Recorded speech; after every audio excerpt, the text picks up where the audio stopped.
Wow.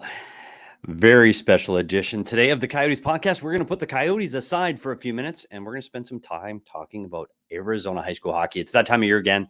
It's time for the Arizona State High School Hockey Tournament. I'm Petey. Leah is on her way to the All-Star game in Toronto, and Craig is busy in the other studio getting ready for our afternoon guest, NHL insider Elliot Friedman. So, without further ado, let's get started on this Arizona high school podcast, and we're going to bring in the play-by-play voice of Arizona high school hockey. If you follow Asha at all, you know the voice, you know the name. Let's bring in Dylan Pescatore. Dylan. Hey, Petey. Good to join you. How we doing today, buddy? Doing great and couldn't be more excited. It's the best time of the year. Well, see, I'd like to say that, but here's, if you follow the PHNX podcast at all, Leah is our regular host. Leah Merrill's our host, and she drives the show, and she reads the ads, and she gets us all ready. Leah's on a plane. So that means I'm in charge of all the techie stuff. Things may not be as smooth as a normal PHNX broadcast, right down to our cameras. So that we've got a lot going on in our studio today. The ASU show is going on live right now. Craig has a very special guest next door. That's going on live. So I have been resorted to using my laptop camera. So just everybody bear with us today.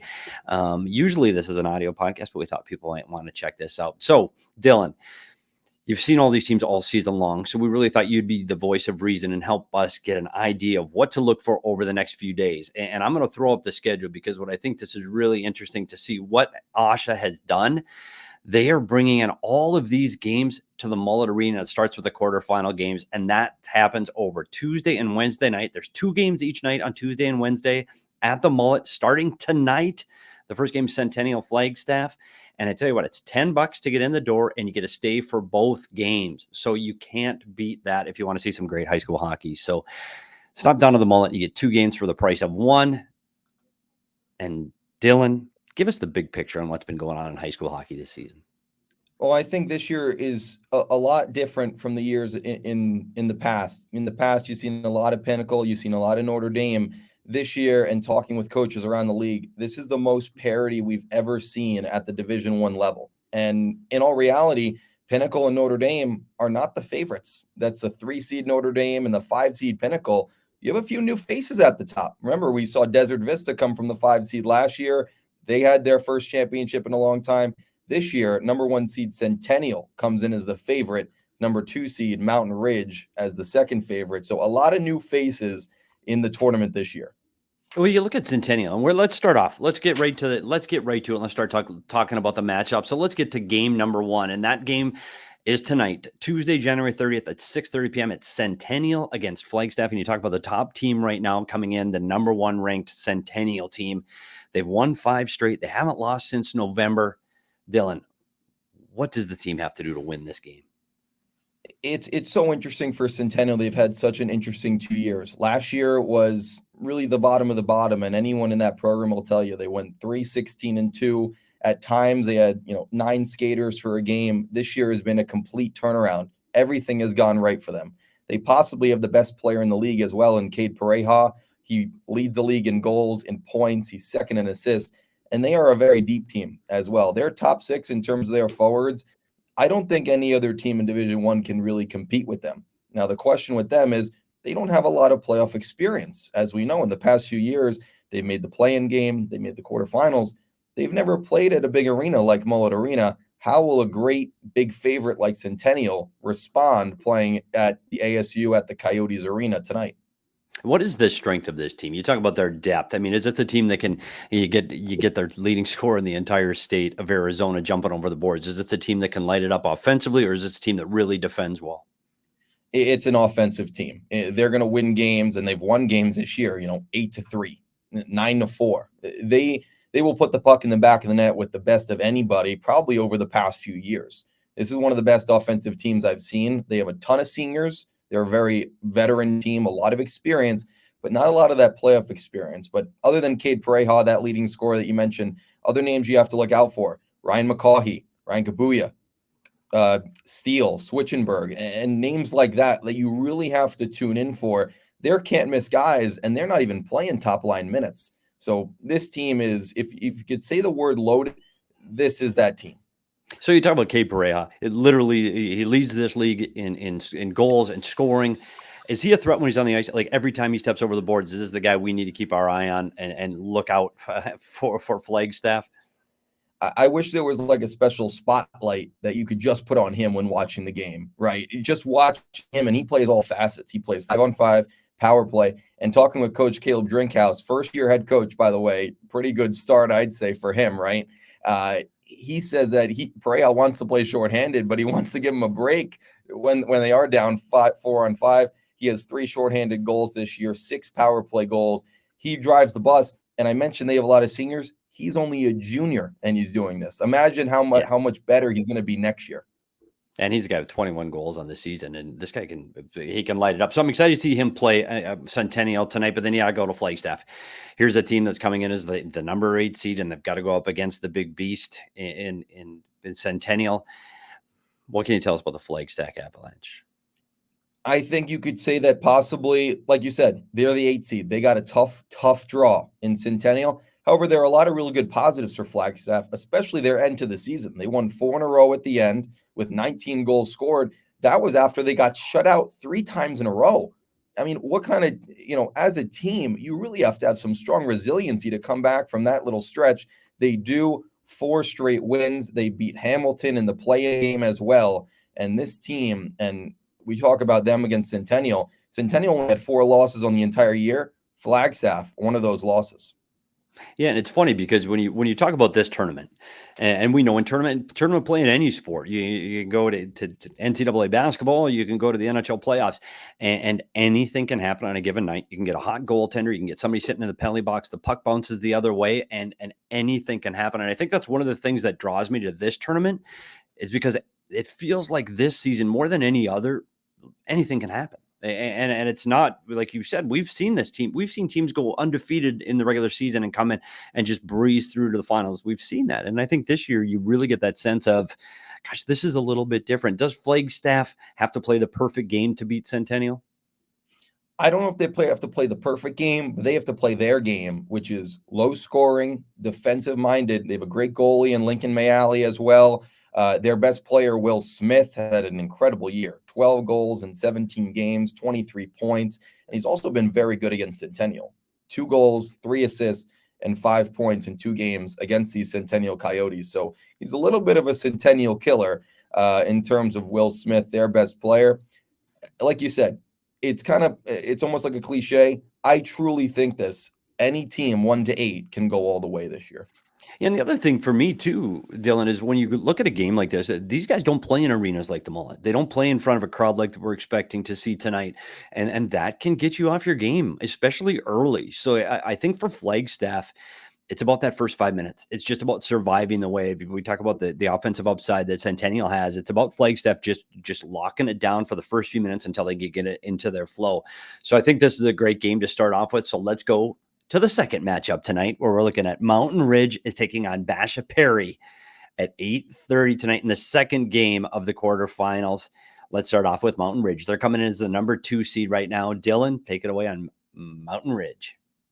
Mountain Ridge, another team that's really had a big turnaround. This is a team that only had 6 or 7 wins last year. And the talk around them was, wow, they have a really good Division II team. They have a really good Division III team. When are those guys going to contribute at D1? This is that year, and they have a very, very young team. Two of their best players are freshmen, Camden Babin and Mason McCosh. Babin was up there top 10 in points and goals, and now you kind of see them getting going, and this year they've ended the season on a 10-game win streak. Everyone's buying into their system, coached by Ed Georgievich, Sean Babin as well as an assistant coach. This team has a very strong core, and not only this year, they'll be very good in years to come. And one of the other things you talk about their winning streak, Tennessee, this team has not lost since the end of October. October 22nd, they dropped a game to the Notre Dame Prep Saints. So it's been a while since this team's been on the losing side of the ledger, and they are putting up numbers. You're talking about their last game, 6-4, 6-5. I mean, this team can score, but can they keep the puck out of the net? How's their goaltending been at Mountain Ridge? I think their goaltending is really the reason they have that 10-game win streak. I know their scoring is great, and they have a lot. This is the deepest team in Division I. There's no doubt. Mountain Ridge has 3-4 lines they can roll in any situation. Whether they're up 5, they're protecting a 1-goal lead, they'll put any line out there. They have that trust in each and every player. Their goaltending this year has been very good. They have a senior in John Cano, and then they have a sophomore in RJ Cavalcante. It's a question of who's going to start because they're very equal. And it's going to be really interesting to see who they choose. Do they start the senior in Kano, who's seen some playoff experience in years past, or they start the sophomore in Cavalcante? Similar numbers for both.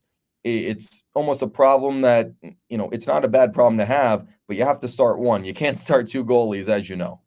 Yeah, and we've seen that in the playoffs last year where you had to look at seniors and you had to look at younger guys coming up that split the ranks, and it's hard to decide who's going to play in these games. I mean, you want everybody to play and perform on the big stage. So you talk about Kano. Kano's got played 12 games played. He's got 2.8 goals against average and about an 893 save percentage. RJ, I like saying this name, Cavalcante. He's played in 9 games this year with a 1.72 and a 927 save percentage. And you know what? Like you said, it's a good problem to have. You'd like to see both kids get the opportunity to play. And I think if you're Mountain Ridge, you got to think, hey, we get through this first game, then maybe everybody gets a little taste of a little Mullett action.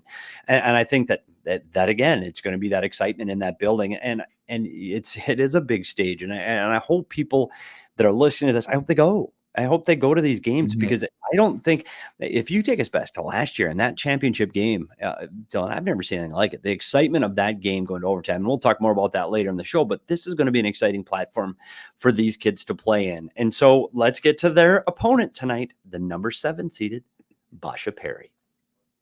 This Basha Perry team is probably the sneakiest team in the league. They're not going to have a great regular season. And at the start, it really didn't look great for them. They took a lot of penalties at the start of the year.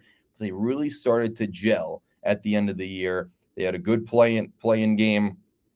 They beat Shap 8-2. Their scoring is really getting going. But I think the story of their season is getting revenge. Last year, they made all the way to the semifinals. They played Notre Dame very, very tough. They were up 2-0 in that game with 3 minutes to go at the chance of going to Mullett Arena for the championship. They lose that game in overtime, a complete heartbreaker. But according to Coach Aaron Burden, a lot of those guys on that team are looking for revenge this year. And that's the story of Basha Perry. You look at their offense too, and you go to the top 10 scoring in all of high school hockey in Arizona, and the name Nicholas Wolf comes up, and he's got Nicholas Wolf got 20 goals in 21 games. He's one of the few 20-goal scorers in the league this year. What can he bring for this Basha Perry Bearcat team? He's not a guy that's going to stand out to you in terms of physicality or his height, but he has a lot of heart, and he really brings it every single shift. He's physical with what he can do. And, according to his teammates, especially Parker Stepien, he's got the quickest hands in the league for a forward who likes to work around the net. So what does this team have to do? What does Basha Perry have to do to beat Mountain Ridge tonight? Basha Perry has to really focus on their defense. I think their offense is championship worthy. There's no doubt about that. Hayden Stott, Parker Stepien, Nick Wolf, Brody Payne, etc. Their goaltending is to be proven. And that's because they have a freshman starting, a 15, 16-year-old in Austin Gerhardt, who has not seen this type of arena. You mentioned it, Mullett Arena. Think about that experience for a 15, 16-year-old freshman. It's going to be a whole new thing. It's a question, can they keep the puck out of their own net? Can their goaltenders had a good year this year show up in the biggest game? If they do, I think this team has as good a chance as anyone. We're talking about the underdogs in beating the favorite. Well, and this is the other thing too. In playoff hockey, we said it before, anything can happen. Like you get in this atmosphere, man, kids just play different. It's going to be what coach has it locked down the right way, what goaltender rises to the occasion. There's so many variables, and I'm telling you, if you get a chance to go down to Mullett Arena tonight for these 2 games, absolutely go. It's $10 to get in to see both games back to back. And if you can't go, I get it. My grandma and grandpa, they may be a long way from Mullett Arena across the country. Tune in to the Asha YouTube channel. You can listen to Dylan call the game tonight. He'll be at both games tonight, both games tomorrow, both on Thursday, and the championship game on Sunday. So Dylan's going to get his voice a little bit of a workout here. And I just want to remind people that might not have seen this before and PHNX. And I wish we could have given you the full studio experience today. We're going to do that on Friday's show as we preview the championship game. But this PHNX brings you everything. It covers everything in Arizona sports. It covers the Suns, the Diamondbacks, the Cardinals, ASU, U of A, and of course the Arizona Coyotes. And on the Arizona Coyote podcast, we not only cover the Coyotes, we cover ASU, we cover the Tucson Roadrunners, and every couple times a year, we cover high school hockey too. So make sure you're checking it out. Get to the YouTube channel, go to the PHNX YouTube channel and subscribe so you don't miss any of our hockey content, and check us out on Twitter at PHNX_Coyotes. Okay, Dylan, let's get to the next game. We're going to take it into Wednesday night. And there's a couple of familiar names here on Wednesday night. We're going to see Notre Dame Prep play Brophy at 6:30 on the 31st on Wednesday. Notre Dame at Brophy. And I tell you this will be my fourth time calling the championship game for Arizona high school hockey. And Notre Dame has been in all three previous championships. This team knows how to win. They know how to win, and they got a lot of the names back that you know. You know Reed Gramlich. He's right up there with Pareja in terms of the numbers, in terms of you just watch him. The fastest player on the ice, has some of the best edges I've ever seen as a forward in terms of high school hockey, and could really, really use a championship. I mean, you talk about it, lost to Pinnacle 2 years ago in the championship, a heartbreaker last year against Desert Vista. You remember that game. And now he's looking to finally get that ring on his finger as a senior. So this Notre Dame team, which has had a little bit of an odd year, they've had some injuries. They didn't start out too hot, but they are kind of gelling now. And they have a lot of the firepower. Drew Jaswin is a guy that stands out. Cody Bjorndal, Reed Gramlich, Tate Mickey, Justin Kaplan, a lot of young guys too. This Notre Dame team is your usual Notre Dame team. They just don't have a 1 next to their name. They have a 3 next to their name. That could give them a little bit more motivation. And that's where you talk about the parity this year. Like this Notre Dame team, like I've had an opportunity to talk to Charles Missio, their head coach, several times over the past several years. And I tell you what, this team is built the right way. I mean, they start by building a group and they work outwards. Like this is a really well coached. They're a very tight knit group. Notre Dame Prep has always done it the right way, and I think it shows. You talk about Reed Graham, like he's a guy that it leaves it on the ice, and when he plays, you know it. He's a two point a game guy. He's a goal a game scorer. They can light it up. This Notre Dame team, there is no doubt they can light it up. But on the other side of the puck, on stopping the puck, another familiar name between the pipes. Yep, Matthew Gahan, their goaltender. And if you thought last year was a great year, and he had 20 starts, he played every single game for them, had a great year. This year, he's turned it on to a different level. He's a top 2 goalie in Division I, 4 shutouts in 16 starts, a 1.81 goals against. And I tell you this, Petey, we did their last regular season game. They played against Desert Vista, and I think that was the best they've ever looked this season. From what I've seen, I haven't seen every game. That was the best I've seen them look this year. A 4-0 shutout win against a very good DV team. That was back on the 20th, 10 days ago. And their defense was shut down. You have Adam Kaplan, Madden Hogenauer at the top in terms of their D-core. Add in a Chase Kaplan, a sophomore like Jack Wilson as well, Archer Anders. They're 5 deep on defense at least, and they're playing their best hockey going into the playoffs, no doubt. Well, let's go to their opponent tonight. Another familiar name in Division I Arizona high school hockey is Brophy. What does Brophy have to do coming into this one as the number 6 seed? Another team that I think has as good a chance as it gets. And Petey, I'm going to tell you this, and I think this matchup has the 2 best goaltenders in Division I, in Gahan and in Max Milstein. He's a goalie that, other than Connor Dumnell, who, of course, you remember back at Pinnacle a couple years ago, he's the best goalie since in Division I, no doubt. He has a 940 save percentage, a 178 goals against. He put on a show in the play-in game last Sunday against Horizon, a 25 save shutout. Not even talking about their forwards. He could win this game alone as a goaltender. He's that good. Well, that's exactly, and this is the one where we talk about experience. First of all, these two teams, and the big surprise, this is one I'd almost call a rivalry game between Brophy and Notre Dame. These two teams don't like each other. So I think you're going to see a high competition rate. I think that's true. But one of the things I would look for tonight, and we talked about experience, only 2 teams have played in Mullett Arena under the high school hockey banner, and one of them is Notre Dame. And, this year, I know Kenny McGinley and his staff at Osha, wonderful job getting this whole tournament down to Mullett for the entire week. But Notre Dame has an advantage here. And I think that they get out there, and they've been there. A lot of these players, a lot of returning veterans that are going to skate on Mullett ice and go, yeah, we've been here. We've done this. We've played in big games. We've played in front of crowds. And I wonder if that's going to be, if they can catch Brophy a little starstruck early. And I would be concerned about that again with Brophy early. And the goaltending you talked about in Brophy, that is going to have to lead the way, especially through the first 5-10 minutes for this Brophy team to stay in it against Notre Dame. If they can stay in it and keep it tight early, this could be a hell of a hockey game. You're exactly right. And this is a very young Brophy team. We mentioned some freshmen over on Mountain Ridge, and Babin and McCosh. They're contributing. This Brophy team is the same way. They have a kid like Jack Bork, who, yes, he does wear number 77. Look at that. No relation, but he plays big minutes. This guy's playing on the top line. Spencer Leach, another freshman who's playing big minutes as well. But there are 2 big boys at the top, and it's 2 names. It starts with the senior captain, Cooper Flynn. You won't meet a nicer kid than Cooper Flynn, but on the ice, he's a menace. He's a beast. 4 goals in the play-in game against Horizon. Mac Frakes is the other one. He's a junior, and he's been outstanding. He's got 22 points in only 13 games this year. He's a big body. He's physical. Really, when you look at this game, the goaltending's great. Like I said, the 2 best goaltenders in D1, it is Frakes, Flynn against Gramlich and Jaswin. Those are the top 2 in terms of the forwards, these 2 teams. Well, I'm really excited about this matchup. I really am. And I've been able to follow Notre Dame play over the last several years. And I tell you what, that's a heck of a hockey team. And you're bringing out some really veteran guys that really are they want that win. I mean, they've been so close several times that they need to get that win. And now let's go to the nightcap, the last of the quarterfinals. It's the 4-5 matchup. And it brings in last year's state champion, Desert Vista, playing off the perennial powerhouse Pinnacle Pioneers. I'm very much looking forward to this game. As a lot of people know, my son went to Pinnacle, won a state championship in 2017. I had the opportunity to get behind the bench to a couple Pinnacle high school teams too. So a little dear and near to my heart at the Pinnacle Pioneers, red, white, and blue. But I'll be impartial in the broadcast booth. I promise, Dylan. What can you tell us about the Desert Vista Pinnacle matchup?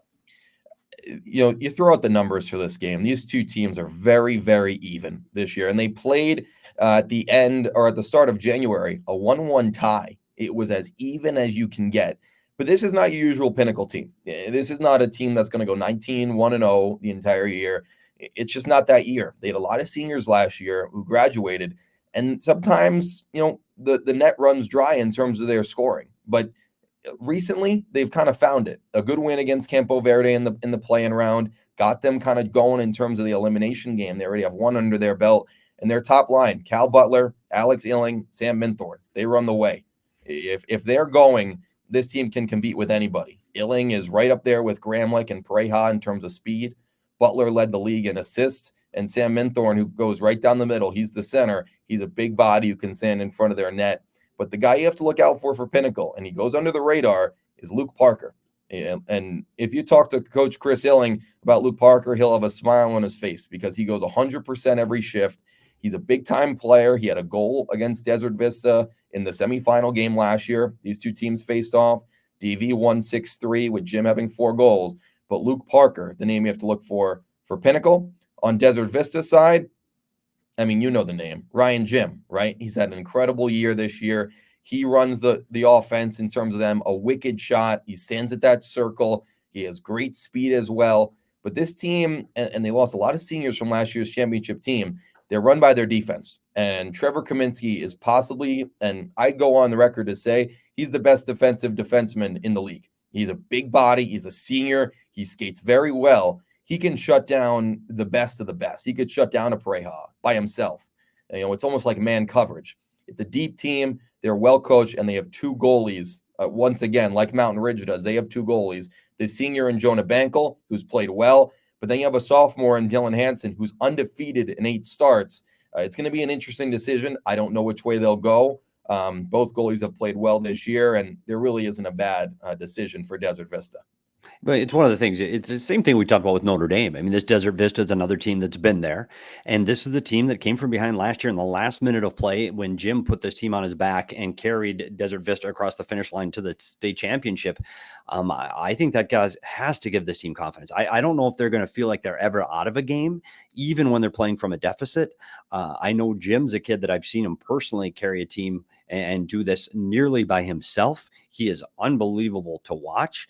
I am interested to see how Pinnacle defends him. I mean, Pinnacle is a very structured team. They can play 200-foot game, and I think they pride themselves in the ability to shut down other teams. We'll see. I mean, and Ryan Jim's an incredible hockey player. This to me is the one I'm most excited for.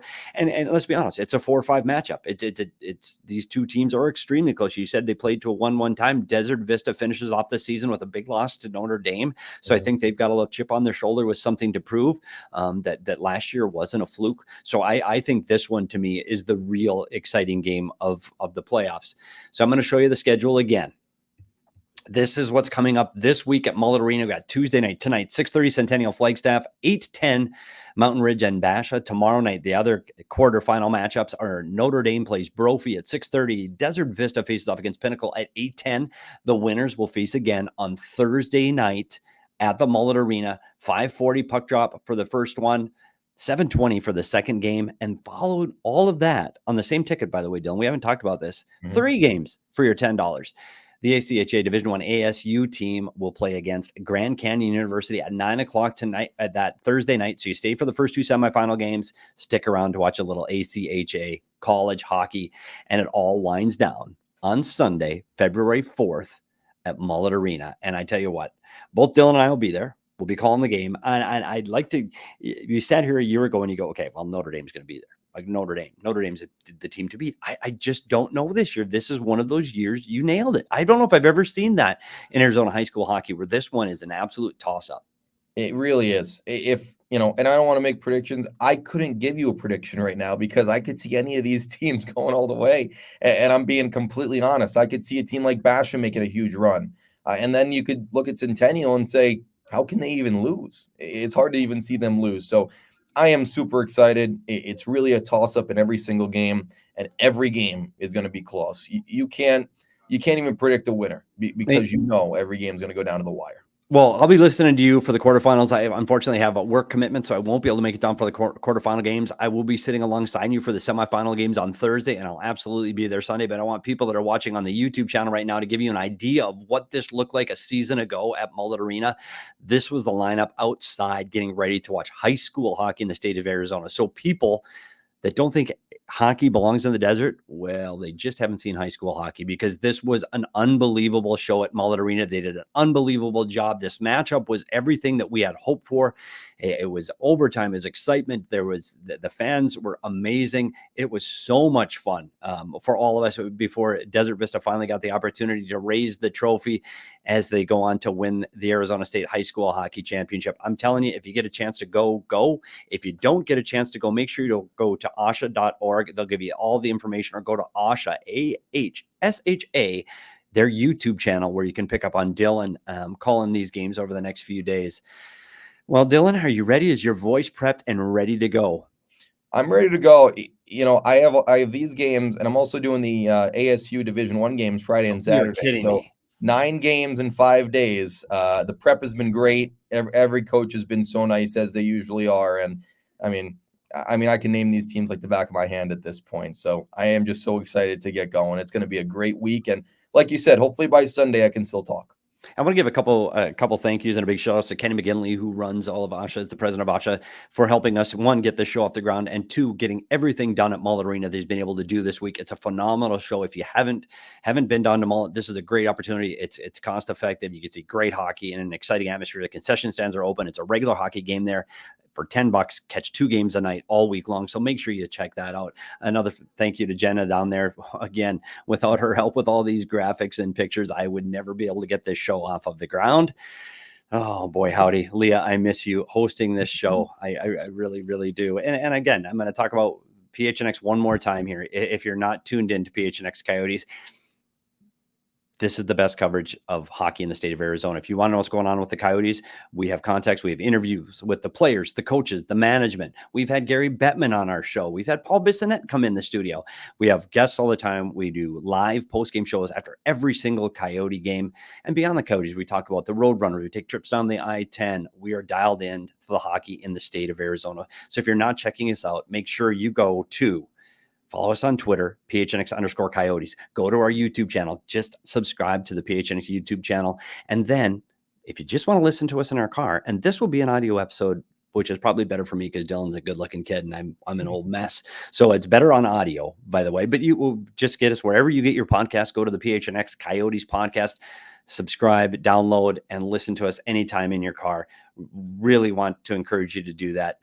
Dylan, a big thank you to you for joining us today. I appreciate you taking the time out of your busy schedule and wearing your voice down. So thanks for joining us today, Dylan. I'm Petey. This is PHNX, and we'll see you at the rink.